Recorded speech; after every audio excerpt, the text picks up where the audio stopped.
ಕಾಣದ ಕೈ ಕೆಲಸ ಮಾಡಿದ್ರೆ ಮತ್ತೆ ಹೆಂಗೆ ಏಕಾಏಕಿ ತೀರ್ಮಾನ ಬರ್ಬೇಕಂದ್ರೆ ಏನಪ್ಪ, ಮುಖ್ಯಮಂತ್ರಿಗಳಿಗೆ ಗೊತ್ತಿಲ್ಲ. ಅವರು ಮನೆಯಿಂದ ವಿಧಾನಸೌಧಕ್ಕೆ ಬರೋ ಅಷ್ಟೊತ್ತಿಗೆ ನೀವು ಮಾಧ್ಯಮ ತೋರಿಸಿದ್ರಿ, ಕಾರಲ್ಲೇ ಬಾಗ್ಲಾಕೊಂಡು ಮಾತಾಡ್ತಾ ಇದ್ರಲ್ಲ, ಅದೇ ವಿಷಯ.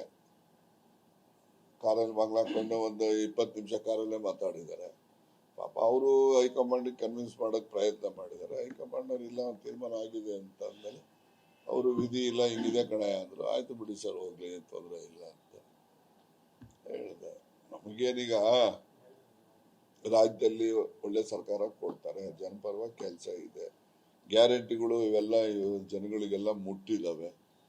ಅಭಿವೃದ್ಧಿ ಕೆಲಸಗಳು ನಾವೆಲ್ಲ ನಿರೀಕ್ಷೆ ಮಾಡೋ ವೇಗದಲ್ಲಿ ನಡೀದೇ ಇರ್ಬೋದು, ಆದ್ರೆ ಯಾವುದೇನು ನಿಂತಿಲ್ಲ. ಈಗ ಅವ್ರು ಎಲ್ಲ ಕಡೆ ಹೋದಾಗ 500 ಕೋಟಿ 1000 ಕೋಟಿವರೆಗೂ ಕಾಮಗಾರಿಗಳನ್ನೆಲ್ಲ ಮಂಜೂರು ಮಾಡಿ ಅವಕ್ಕೆಲ್ಲ ಶಂಕುಸ್ಥಾಪನೆ ಮಾಡ್ತಾ ಇಲ್ವಾ?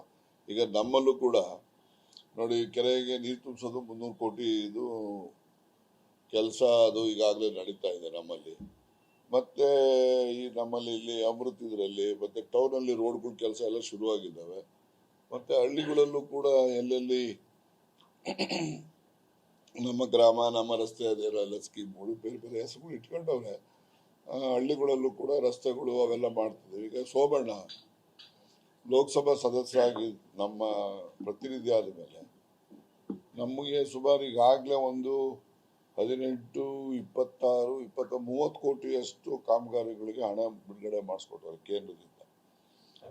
ಅಲ್ಲಿ ಮುದ್ದೇನಹಳ್ಳಿ ಹತ್ರ ಒಂದು ಬ್ರಿಡ್ಜು 18.5 ಕೋಟಿ, 18 ಕೋಟಿ 34 ಲಕ್ಷ ಏನೋ. ಇನ್ನೊಂದು 8 ಕೋಟಿ ಯಾವ್ದದು, ಅಲ್ಲಿ ಒಂದು ಕಲ್ದೇಪುರದ್ದು ಒಂದು ರಸ್ತೆ, ಇನ್ನೊಂದು 3 ಕೋಟಿ, ಇಲ್ಲೊಂದು 3 ಕೋಟಿ. 18, 30 ಪ್ಲಸ್ ಒಂದು 8, ಒಂದು 3, 29 ಕೋಟಿ ಅಷ್ಟಿದೆ. ಇನ್ನು 80 crores ಬರ್ತದೆ ನಮಗೆ. ಪಾಪ ಅವರೆಲ್ಲ ಕೆಲಸ ಮಾಡಿದ್ರೆ ನಾವು ಅವ್ರಿಗೊಂದು ಅಭಿನಂದನೆ ಹೇಳ್ಬಿಟ್ರೆ, ನಮ್ಮ ಕ್ಷೇತ್ರದ ಪ್ರತಿನಿಧಿಯಾಗಿ ಕೇಂದ್ರದಲ್ಲಿ ಸಚಿವರಾಗಿ ನಮ್ಮ ಮಧುಗಿರಿ ಕ್ಷೇತ್ರಕ್ಕೆ ಇಷ್ಟು ಅನುಕೂಲ ಮಾಡಿದ್ದಾರೆ. ಅದೇ ತರ ಕೊಟ್ಟಿಗೆರೆಗೂ ಮಾಡಿದ್ದಾರೆ. ಕೊಟ್ಟಿಗೆರೆಗೂ ಒಂದು 40 ಕೋಟಿ ಅಷ್ಟು ಬಂದಿದೆ ದುಡ್ಡು. ನಾವು ಹಂಗಂತ ಅಂದ ಕ್ಷಣಕ್ಕೆ ಸೋಮಣ್ಣನ ಹೊಗಳ್ಬಿಟ್ರು ರಾಜಣ್ಣ ಅಂತ ಹೇಳಿದ್ರೆ ಏನ್ ಮಾಡೋದು? ನೋಡಿ, ಶ್ರೀರಾಮುಲು ನಾನೇ ಕಾಂಗ್ರೆಸ್ ಕರ್ಕೊಂಡ್ಬರ್ತೀನಿ ಅವ್ರಿಗೆ. ಶ್ರೀರಾಮುಲುಗೆ ನನಗೆ ಏನಾಗಿದೆ, ಪಾಲಿಟಿಕ್ಸ್ ಅಲ್ಲಿ ನನಗೆ ಹಿರಿತನ ಇದೆ. ಇವರೆಲ್ಲ ಇನ್ನೂ ಚಿಕ್ಕವರು ಇದ್ದಾಗ್ಲೇನೆ ನಾವೆಲ್ಲ ರಾಜಕೀಯದಲ್ಲಿ ಬೆಳೆದಿದ್ದು.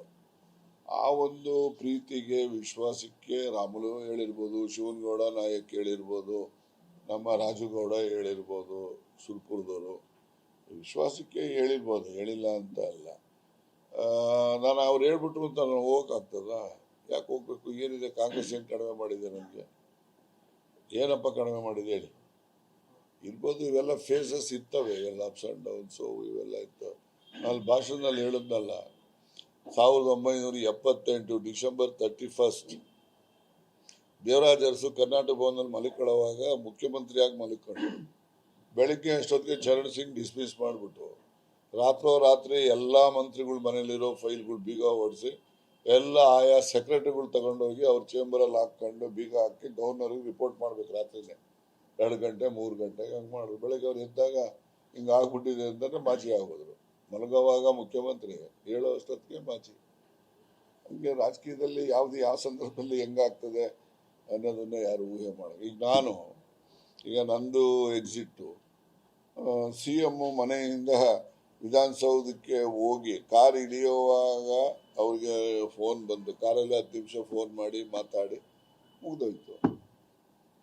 ಅದಕ್ಕೆಲ್ಲ ಏನು ಬೇಸರ ಪಟ್ಕೊಳ್ಳೋ ಅಂಥದ್ದು ಏನಿಲ್ಲ. ಪಾಪ ಕಾರಣ ಏನಿದ್ದಾವೆ ಅಂತ ನಾನು ಡೆಲ್ಲಿಗೆ ಹೋಗಿ ಬಂದ್ಮೇಲೆ ಅವೆಲ್ಲ ಡೀಟೇಲ್ ಹೇಳ್ತೀನಿ. ಸ್ಟೇಟ್ಮೆಂಟ್ಗಳು ನೋಡಿ, ಯಾವ ಸ್ಟೇಟ್ಮೆಂಟ್ ಅಲ್ಲಿ ನಾವೇನು ಯಾರಿಗೆ ಬೈಯಕ್ಕೆ ಹೋಗಿದ್ದೀನಿ? ಇರೋ ಸತ್ಯ ಹೇಳಿರ್ಬೋದು. ಅದರಿಂದ ಅಲ್ಲಿ ಹೋದ್ಮೇಲೆ ಅವ್ರಿಗೆ ನಾನು ಭೇಟಿ ಮಾಡಿ ಈ ತರ ಇದೆ, ವಾಟ್ ಇಸ್ ದ ರೀಸನ್, ಅವು ಇವು ಅವ್ರನ್ನೆಲ್ಲ ಅವ್ರ ಹತ್ರ ಮಾತಾಡ್ತೀನಿ. ಅವ್ರು ಏನ್ ಹೇಳ್ತಾರೆ ನೋಡೋಣ. ಇದು ನೋಡಿ, ನಿಮ್ಗೆ ಹೇಳ್ಬೇಕಂತ ಹೇಳಿದ್ರೆ, ಹಿಂದೆಯಿಂದನೂ ಪಿತೂರಿ ಅಂತ ಹೇಳೋದಿಲ್ಲ, ಹಿಂದೆಯಿಂದನೂ ಏನೇನು ಹೇಳಿರ್ತೀನಿ. ಅವೆಲ್ಲನೂ ಕೂಡ ತಿರುಚಿ ಅವರಿಗೆ ಹೈಕಮಾಂಡ್ಗೆ ಹೇಳಿರ್ತಾರೆ. ಎಲ್ಲ ಒಂದರಿಂದ ಅಲ್ಲ, ಎಲ್ಲನೂ ಸೇರಿಸಿರ್ತಾರೆ. ಈಗ 1 ವರ್ಷದ ಮುಂಚೆ ನಾನು ಪ್ರೆಸಿಡೆಂಟ್ದು ಬದಲಾವಣೆ ನಾನು ಆಗ್ತೀನಿ ಅಂತ ಹೇಳಿದ್ದು, DCM ಅಂತ ಹೇಳಿದ್ದು, ಆಮೇಲೆ ಭಾಳ ಇರ್ತವೆ. ಈಗ BR ಪಾಟೀಲ್ ಬೈದರು, ಮತ್ತು ಅವನು ರಾಯರೆಡ್ಡಿ ಬೈದ, ನಮಗೇನೋ ಹಾರ್ಷಾಗಿ ಬೈದರು ಅವರೆಲ್ಲ.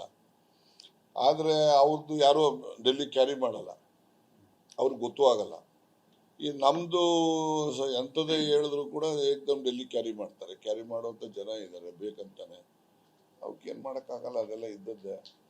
ಹೋಗಿ ಬಂದ ಮೇಲೆ ನಾನು ಎಲ್ಲ ಡೀಟೇಲು ಏನಿದೆ, ಯಾವ ಪಿತೂರಿ, ಯಾವುದು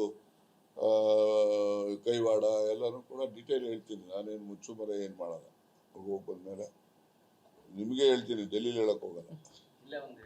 ಇಲ್ಲೇ ಹೇಳ್ತೀನಿ, ಮತ್ತೆ ತುಮಕೂರಲ್ಲೇ ಹೇಳ್ತೀನಿ, ಡೆಲ್ಲಿಲಿ ಹೇಳಲ್ಲ.